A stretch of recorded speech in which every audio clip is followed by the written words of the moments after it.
Hello বন্ধুরা, আগামীকাল ছিল আমার চিকুর জন্মদিন, সাথে ভাইয়েরও জন্মদিন, মানে ওদের দুজনেরই জন্মদিন একই দিনে।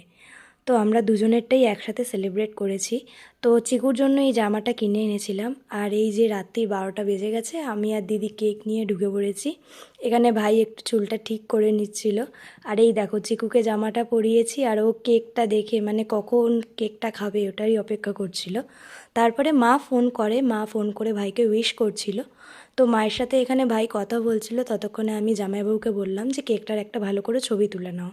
তারপরে আমি ভাইকে বলি যে চিকুকে কোলে নিয়ে একসাথে তোরা কেকটা কাট। তো ভাই চিকুকে কোলে নিয়েছিল, আর চিকু ওর হাতের ফাঁকা থেকে বেরিয়ে গেছিলো, মানে ও আর কি অতটা পছন্দ করছিল না, মানে এইসব হুল্লোড় চেঁচামেচি। তারপরে আমি বললাম যে দাঁড়া, তুই কেকটা ধর, আমি ওকে কোলে করে নিয়ে আসছি। তারপরে কোলে করে আমরা একসাথে কেকটা কাটলাম, আর দেখো চিকু কীরকম লাফালাফি করছে যে কখন কেকটা ও খাবে। তারপরে কেকের একটা পিস তুলে নিয়ে ওকে ফার্স্টে আমি খাইয়ে দিলাম। তারপরে ওকে বললাম যে তুই কেকটা ধর, আমি চিকুকে একটু খাইয়ে দিই।